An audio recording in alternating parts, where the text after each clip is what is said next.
Jan 2010 இந்த உலகத்தோட மிக உயர்ந்த கட்டுமானம், the world's tallest building. United Arab எமிரேட்ஸ்ல பாலைவனத்துல இருக்கும் துபாய் சிட்டில புர்ஜ் கலீஃபா 828 மீட்டர் உயரத்துல கட்டப்பட்டு ஒட்டுமொத்த உலகத்தையும் ஆச்சரியத்துக்கு உள்ளாக்குது. 2010 புர்ஜ் கலீஃபாவோட கட்டுமானத்துக்கு முன்னால பாத்தீங்கன்னா 2004 இருந்து 2010 வரைக்கும் பாத்தீங்கன்னா தாய்வான்ல இருக்கும் தாய்பாய் 101 தான் வேர்ல்ட்ஸ் டாலஸ்ட் பில்டிங்னு சொல்லப்பட்டது. இதுக்கு முன்னால பாத்தீங்கன்னா மலேசியால இருக்கும் பெட்ரோனாஸ் டவர் 2004 வரைக்குமே 452 மீட்டர் ஹைட்டோட வேர்ல்ட்ஸ் டாலஸ்ட் பில்டிங்னு சொல்லப்பட்டது. அப்போ 56 மீட்டர் அதிகமா கட்டி தான் தாய்பாய் 101 வேர்ல்ட்ஸ் டாலஸ்ட் பில்டிங் அடைஞ்சது. அதாவது வெறும் 12% தான் அதிகமா கட்டியிருக்காங்கன்னு சொல்லலாம். ஹிஸ்டரி எடுத்து பார்த்தோம்னா 12 இருந்து 20% அதிகமா கட்டி தான் வேர்ல்ட்ஸ் டாலஸ்ட் பில்டிங்னு பேர் எடுத்திருக்காங்க. ஆனா புர்ஜ் கலீஃபா பாத்தீங்கன்னா 508 மீட்டர் இருக்கிற தாய்பாய் 101 இருந்து ஸ்ட்ரெயிட்டா 828 மீட்டர் 62% அதிகமா கட்டி world's tallest manmade structure on எர்த்னு இன்னைக்கு சொல்லப்படுது. 13 வருஷம் ஆகியுமே இன்னுமே இந்த ரெக்கார்டை யாராலையுமே பிரேக் பண்ண முடியவே இல்லை. Engineers, architects and structural team எந்த மாதிரி சேலஞ்சஸ் எல்லாம் ஃபேஸ் பண்ணி இந்த பில்டிங்கை கட்டியிருப்பாங்கன்னு இன்னைக்கு பார்க்கலாம். புர்ஜ் கலீஃபால மொத்தமா 163 ஃப்ளோர்ஸ் இருக்கு. இதுல 154 ஃப்ளோர்ஸ் வரைக்கும் மட்டும்தான் ஹேபிட்டபிள்னு சொல்லலாம். மீதி இருக்கிற ஃப்ளோர்ஸ் எல்லாமே மெயின்டெனன்ஸ் பர்பஸ், அதாவது எலக்ட்ரிக்கல் அண்ட் மெக்கானிக்கல் மெஷினரிஸ்க்காக ஒதுக்கப்பட்டது. 584 மீட்டர் வரைக்கும் தான் புர்ஜ் கலீஃபா கான்கிரீட்டால கட்டப்பட்டிருக்கு. மீதி இருக்கும் 244 மீட்டர் பாத்தீங்கன்னா 4000 டன் இடை கொண்ட ஸ்டீல் ஸ்ட்ரக்சரால கட்டப்பட்டிருக்கு. இப்போ இந்த 4000 டன் இடை கொண்ட ஸ்டீல் ஸ்ட்ரக்சரை நம்ம தனியா எடுத்துட்டோம்னா இந்த புர்ஜ் கலீஃபாவோட ஹைட் பாத்தீங்கன்னா 30% கம்மியாகி 584 மீட்டர்லயே நின்றோம். இந்த 4000 டன் இடை கொண்ட ஸ்டீலை ஸ்பயர்னு சொல்லுவாங்க. இந்த ஸ்பயர் பாத்தீங்கன்னா 2 மீட்டர், அதாவது 6 அடி கிட்ட ஸ்விங் ஆகி கீழே இருக்கிற 163 ஃப்ளோர்ஸையும் பாதுகாக்குதுன்னு தான் சொல்லலாம். புர்ஜ் கலீஃபாவோட ஃபவுண்டேஷன்ல பாத்தீங்கன்னா 24 மணி நேரமும் எலக்ட்ரிசிட்டி சப்ளை கொடுத்துக்கிட்டே இருக்கணும். அப்படி ஒருவேளை எலக்ட்ரிசிட்டி சப்ளை நிறுத்தப்பட்டா ஃபவுண்டேஷன் வீக் ஆக வாய்ப்பு. ஏன் ஃபவுண்டேஷன்ல எலக்ட்ரிசிட்டி சப்ளை கொடுக்கணும்? அதே மாதிரி பில்டிங்கோட டாப், அதாவது இந்த ஸ்பயர் பாத்தீங்கன்னா 6 அடி வரைக்கும் ஸ்விங் ஆகுற மாதிரி எதுக்கு அமைக்கப்பட்டிருக்கு? வாங்க இன்னைக்கு the world's tallest manmade structure on earth Burj கலீஃபாவோட இன்ஜினியரிங் சீக்ரெட்ஸ் எல்லாம் பார்க்கலாம்.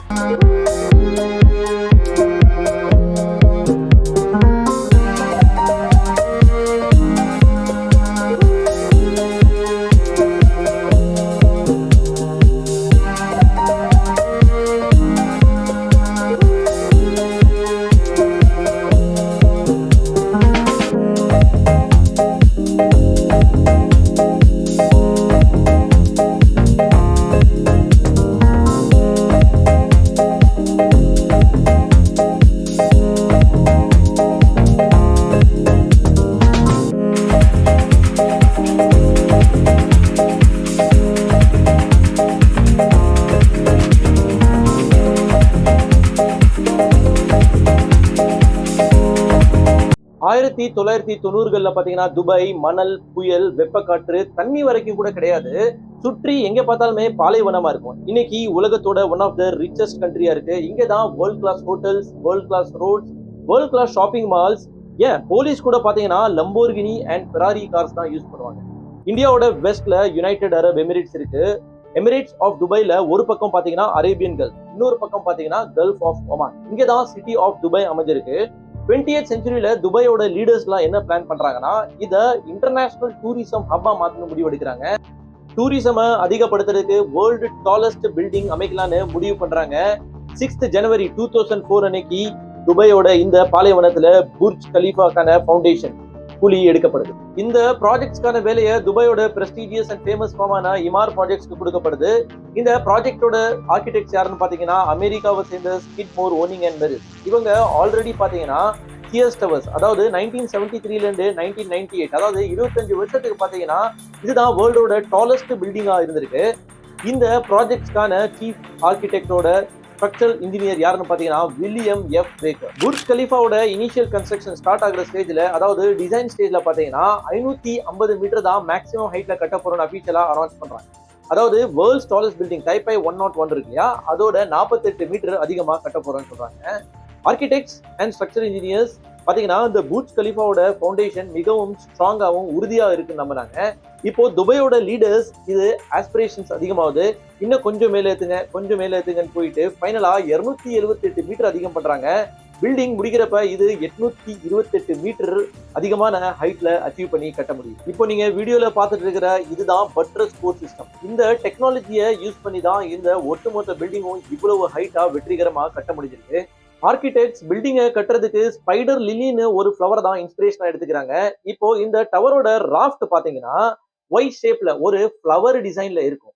ராஃப்ட் தான் இந்த ஒட்டுமொத்த பில்டிங்கோட ஹைட் அண்ட் வெயிட்டையுமே தாங்கி பிடிக்க திறன் கொண்டது. இப்போ இந்த ராஃப்டுக்கான ஃபவுண்டேஷன் ஸ்ட்ராங்கா அமைஞ்சா மட்டும்தான் ஒட்டுமொத்த பில்டிங்குமே மேல நம்பி ஏத்த முடியும். ஆனா என்ன பிரச்சனைனா துபாயில இருக்கிறது பாத்தீங்கன்னா ஒரு லூஸான சாயில். எவ்வளவு ஆழம் கீழே போனாலுமே ஹார்டு ஸ்ட்ராட்டான்னு சொல்லுவாங்க. அதாவது இந்த ராஃப்டை தாங்கி பிடிக்கிற அளவுக்கு கீழே ஒரு கல்லு மாதிரி ஒரு பொருள் கிடைக்கவே இல்லை. அதுதான் இந்த ராஃப்டை தாங்கி பிடிக்கும். இப்போ வில்லியம் எஃப் பேக்கர் ஸ்ட்ரக்சரல் இன்ஜினியருக்கு இதுதான் முதல் சேலஞ்சா அமையுது. இப்போ இதுக்கு சயின்ஸோட பேசிக் அதாவது ஃப்ரிக்ஷன் டெக்னாலஜியை யூஸ் பண்றாங்க. இதுபடி என்ன பிளான் பண்றாங்கன்னா 192 round steel concrete pipes 48 metre deep, அதாவது பாத்தீங்கன்னா ஒரு 10 மாடி பில்டிங் ஹைட்டுக்கு கீழே ஃபவுண்டேஷனே போகும். அதுக்கு மேலதான் இந்த ராஃப்டை உட்கார வைக்கலாம்னு பிளான் பண்றாங்க. 48 மீட்டர் ஃபவுண்டேஷன் கீழே போறதுனால உப்பு தண்ணி அதாவது சலைன் வாட்டரோட இந்த ஃபவுண்டேஷன் மிக்ஸ் ஆக வாய்ப்பு இருக்குது. இப்போ ஒருவேளை இந்த சால்ட் வாட்டர் வந்துட்டு கான்கிரீட் ஸ்டீல் பைப்ஸ்ல பட்டுச்சுன்னா இந்த கான்கிரீட் ஸ்டீல் பைப் சீக்கிரமா கொரோஷன் ஆயிரும். இந்த ஃபவுண்டேஷன் வீக் ஆக வாய்ப்பு இருக்கு. ஸோ இதுக்கு என்ன பிளான் பண்றாங்கன்னா பிசிக்ஸோட எலக்ட்ரோலிசிஸ் பிரின்சிபல் யூஸ் பண்றாங்க. எலக்ட்ரோலிசிஸ்ங்கிறது பேட்டரியில யூஸ் பண்ற ஒரு சிம்பிள் டெக்னாலஜி தான். இதுல ஒரு பாசிட்டிவ் டெர்மினல் இது ஆனோட், இன்னொன்னு நெகட்டிவ் டெர்மினல் இதை வந்து கேத்தோட்னு சொல்லுவாங்க. இப்போ இந்த ரெண்டு டெர்மினலுக்கு நடுவுல எலக்ட்ரிசிட்டி சப்ளை கொடுக்குறப்ப கேத்தோட்ல இருக்கிற நெகட்டிவ் சார்ஜஸ் எல்லாமே போயிட்டு ஆனோட்ல டெபாசிட் ஆயிரும். ஸோ இதனால கேத்தோடு கொரோட் ஆகாம தப்பிக்கப்படும், ஆனோட் இங்க கொரோட் ஆயிரும்.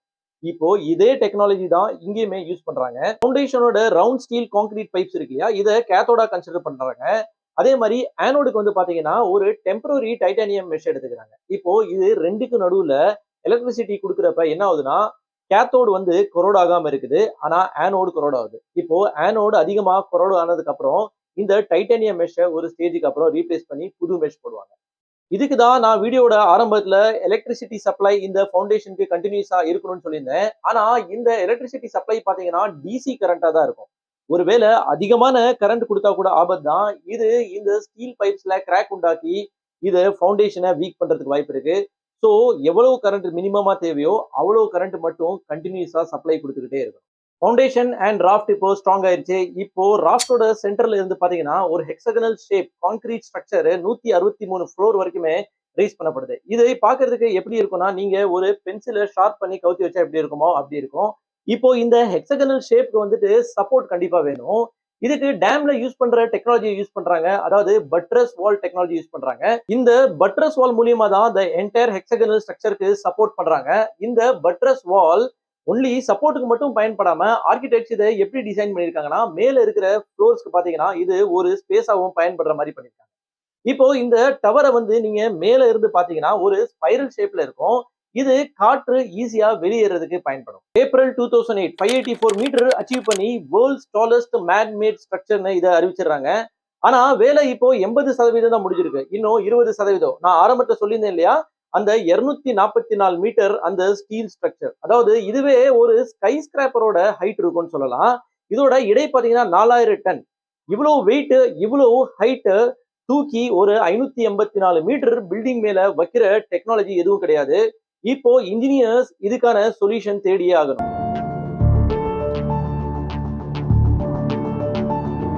என்ன பிளான் பண்றாங்கன்னா இந்த 244 மீட்டர் ஸ்டீல் ஸ்ட்ரக்சர் இருக்கு இல்லையா, இதை 25 பாகங்களாக பிரிச்சிடறாங்க.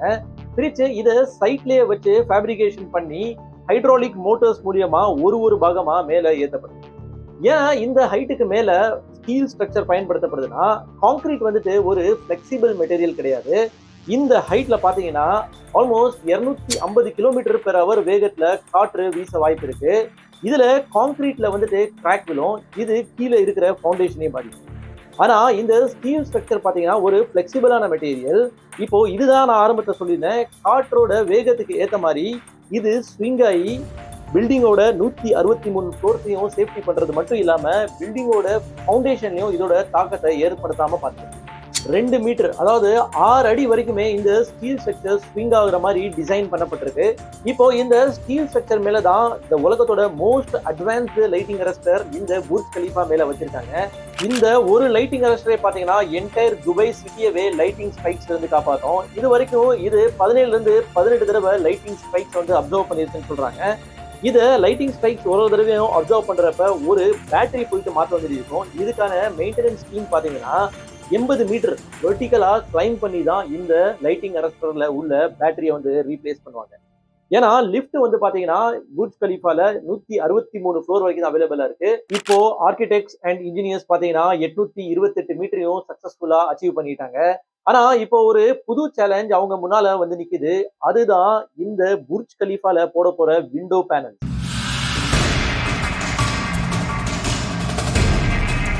ஆல்ரெடி பிளான் பண்ணப்பட்ட விண்டோ பேனல்ஸ் ஃபிக்ஸ் பண்றப்பதான் ஒரு விஷயம் புரிய வருது. என்னன்னா இந்த விண்டோ பேனல்ஸ் யூவி ரேஸை அப்சர்வ் பண்ணிக்கிறது, இது ரிஃப்ளெக்ட் பண்ணவே இல்லை. இப்ப துபாயோட எக்ஸ்ட்ரீம் ஹீட்ல பாத்தீங்கன்னா புர்ஜ் கலீஃபா உள்ள டெம்பரேச்சர் பாத்தீங்கன்னா 98 டிகிரி செல்சியஸ் வரைக்கும் போகுது. இது ஒரு சாதாரண மனிதர்களால உள்ள இருக்கக்கூடிய டெம்பரேச்சர் கிடையாது. இப்போ இதை ஏசியை வச்சு நம்ம கூல் பண்ணிடலாம்னு நினைச்சீங்கன்னா இதுக்கு 10 மடங்கு அதிகமான எலக்ட்ரிசிட்டி கன்சம்ஷன் ஆகும். எலக்ட்ரிசிட்டி கன்சம்ஷன் மட்டும் ஆகுறது இல்லாம இதுக்கு இன்னும் அதிகமான கூலிங் டவர்ஸ் அண்ட் ஸ்பேஸ் தேவைப்படுது. இப்போ வேற வழியே இல்லை, இதுக்கான அல்டர்னேட் சொல்யூஷனை தேடி இன்ஜினியர்ஸ் அண்ட் ஆர்கிடெக்ட் டீம் வந்துதான் ஆகணும். இதனால இந்த ப்ராஜெக்ட் பாத்தீங்கன்னா 18 மாசம் இன்னும் டிலே ஆகுது. இன்ஜினியர் ஜான் ஜிராஃபா இதுக்கான அல்டர்னேட் சொல்யூஷனோட வராரு. இப்போ யூவி ரேஸை ரிஃப்ளெக்ட் பண்ணக்கூடிய ஒரு கிளாஸ் ஒன்று கண்டுபிடிக்கிறாரு.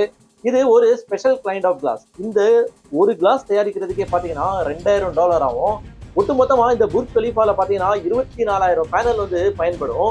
இந்த 24,000 பேனலுக்கு பாத்தீங்கன்னா 400 கோடி கிட்ட செலவாகும். ஆனா கொஞ்சம் கூட யோசிக்காம வேற வழி இல்லாம இது அப்ரூவ் பண்ணப்படுது. அடுத்த 4 மாசத்துக்கு பாத்தீங்கன்னா டே அண்ட் நைட் இந்த கிளாஸை தயாரிக்கிறதுக்கு பாத்தீங்கன்னா தனியா ஒரு ஃபேக்டரியை ரெடி பண்றாங்க. ஃபேக்டரிக்குள்ள டே அண்ட் நைட் ஒர்க் பண்ணி இந்த 24,000 பேனல்ஸ் தயாரிக்கப்படுது. அடுத்த 4 மாசத்துக்குள்ள பாத்தீங்கன்னா இன்ஜினியர்ஸ் இந்த புர்ஜ் கலீஃபாவோட எக்ஸ்டீரியர்ஸ்ல இந்த விண்டோ பேனல்ஸை பிக்ஸ் பண்ணி பெருமூச்சு விடுறாங்க. 4th Jan 2010, அதாவது 828 மீட்டர் ஹைட் இருக்கும் புர்ஜ் கலீஃபாவை கட்டி முடிக்க 6 வருஷம் டைம் எடுத்துக்கிறாங்க. இதுக்கு $1.5 பில்லியன் செலவு பண்றாங்க. 12,000 ஒர்க்கர்ஸ் இதுல ஒர்க் பண்றாங்க. 22 மில்லியன் மேன் ஹவர்ஸ் இதுக்கு செலவாகுது. இன்னொரு ஷாக்கிங் ஃபேக்ட் என்னன்னா நியூயார்க்ல இருக்கும் 541 மீட்டர் கொண்ட வேர்ல்ட் ட்ரேட் சென்டர் பாத்தீங்கன்னா $3 பில்லியன் செலவு பண்றாங்க இதை கட்டி முடிக்கிறதுக்கு. அப்போ எந்த அளவுக்கு பிளானிங் எக்ஸிகியூஷனோட இன்ஜினியர்ஸ் அண்ட் ஆர்கிடெக்ட்ஸ் இந்த புர்ஜ் கலீஃபாவை கட்டி முடிச்சிருப்பாங்கன்னு பாருங்க. புர்ஜ் கலீஃபால பாத்தீங்கன்னா மொத்தம் 57 லிஃப்ட் இருக்கு. இதுதான் வேர்ல்ட்ஸ் ஃபாஸ்டஸ்ட் லிஃப்ட்னு சொல்லலாம். இது நான் ஆரம்பத்துல சொன்ன அந்த ஹெக்ஸாகனல் ஸ்ட்ரக்சரை தான் இன்கார்பரேட் பண்ணியிருப்பாங்க. இது 2 மீட்டர் பெர் செகண்ட் ஸ்பீட்ல போகும், அதாவது 34 கிலோமீட்டர் பெர் அவர் வேகத்துல டிராவல் பண்ணும். புர்ஜ் கலீஃபால இருக்கும்போது ஃபயர் ஆக்சிடென்ட் நடந்தா பயப்பட தேவையில்ல. இங்க இருக்கிற ஃபயர் ஆடிட் டீம் பாத்தீங்கன்னா நெக்ஸ்ட் 15 மினிட்ஸ்ல உங்களை இவாக்குவேட் பண்ணிடுவாங்க. எவ்ரி 25th ஃப்ளோர்ல பாத்தீங்கன்னா இங்க ஏர் கண்டிஷன் ரெஃப்யூஜ் ரூம் இருக்கும். இங்க உள்ள போனோன்னே உங்களுக்கு வெளியில என்னதான் நெருப்பு இருந்தாலுமே அடுத்த 2 மணி நேரத்துக்கு புகையோ நெருப்போ இந்த ரூம்குள்ள வராத அளவுக்கு பண்ணப்பட்டிருக்கு. ரீசெண்டா ஜவான் மூவியோட ட்ரெய்லர் பாத்தீங்கன்னா இந்த புர்ஜ் கலீஃபாவோட எல்இடி ஸ்கிரீன்ல டிஸ்பிளே ஆயிருக்கும். இதுதான் வேர்ல்ட்ஸ் லார்ஜஸ்ட் எல்இடி ஸ்கிரீன். பதிவோட இறுதியில புர்ஜ் கலீஃபாக்கு நிகரா ஒரு பில்டிங் இதுக்கப்புறம் கட்டப்படுமான்னு கேட்டீங்கன்னா ஆல்ரெடி கட்டப்பட்டுக்கிட்டு இருக்கு. சவுதி அரேபியால இருக்கிற ஜெடா டவர் 2018 ஒரு சில காரணங்களுக்காக இதோட கன்ஸ்ட்ரக்ஷன் ஸ்டாப் பண்ணிருந்தாங்க. ஆனா இப்போ லேட்டஸ்ட் நியூஸ் என்னன்னா இந்த ஜெடா டவர்ஸ் கன்ஸ்ட்ரக்ஷன் இப்போ ரெஸ்யூம் ஆயிருக்கு. இதோட ஹைட் பாத்தீங்கன்னா ஆல்மோஸ்ட் 1 கிலோமீட்டர், அதாவது 1000 மீட்டர் ஹைட்ல கட்டப்பட்டுக்கிட்டு இருக்கு. புர்ஜ் கலீஃபாவை கட்டின அதே ஆர்கிடெக்ட்ஸ் தான் இந்த ஜெடா டவரையும் கன்ஸ்ட்ரக்ட் பண்ணிட்டு இருக்காங்க. இப்போ துபாய்க்கு ரொம்ப ஃபேமஸ் என்னன்னு பாத்தீங்கன்னா புர்ஜ் கலீஃபா வேர்ல்டு டாலஸ்ட் பில்டிங் சொல்லப்படுது. இப்போ இது துபாய் விட்டு கொடுக்க முடியாதனால துபாய் கிரீக் டவர் ஒன்று பிளான் பண்ணிருக்காங்க.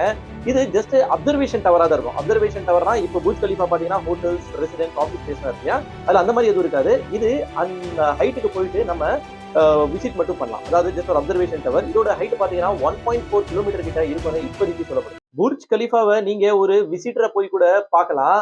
அதாவது ஃப்ளோர் நம்பர் 124, 125, 148, அப்புறம் 152ல இருந்து 154 வரைக்கும் பாத்தீங்கன்னா அப்சர்வேஷன் டெக்ஸ் வச்சிருக்காங்க ஸ்பெஷலி விசிட்டர்ஸ்க்காக. இதோட டிக்கெட்ஸ் ரேஞ்ச் பாத்தீங்கன்னா 4000ல இருந்து 10,000 ரூபாய் வரைக்கும் இருக்கும். புர்ஜ் கலீஃபாவை விசிட் பண்றதுக்கு வருஷத்துக்கு 17 மில்லியன் விசிட்டர்ஸ் வந்து பாக்குறாங்கன்னு சொல்லப்படுது. டிக்கெட் சேல்ஸ்ல மட்டும் புர்ஜ் கலீஃபா $621 மில்லியன் வருஷத்துக்கு சம்பாதிச்சிருவாங்க. வேர்ல்ட்ஸ் டாலஸ்ட் பில்டிங் பூர்ஜ் கலீஃபாவோட இந்த வீடியோ உங்களுக்கு பிடிச்சிருக்கும் நம்புறேன். நீங்க இந்த பூர்ஜ் கலீஃபாவை விசிட் பண்ணியிருந்தீங்கன்னா உங்களோட எக்ஸ்பீரியன்ஸை கமெண்ட் செக்ஷன்ல சொல்லுங்க. நான் மறுபடியும் ஒரு இன்ட்ரெஸ்டிங் அண்ட் இன்ஃபர்மேட்டிவ் வீடியோஸோட உங்களை சந்திக்கிறேன். உங்களுடன் விடைபெறுவது உங்கள் சேகர் தாட்ஸ். நன்றி, வணக்கம்.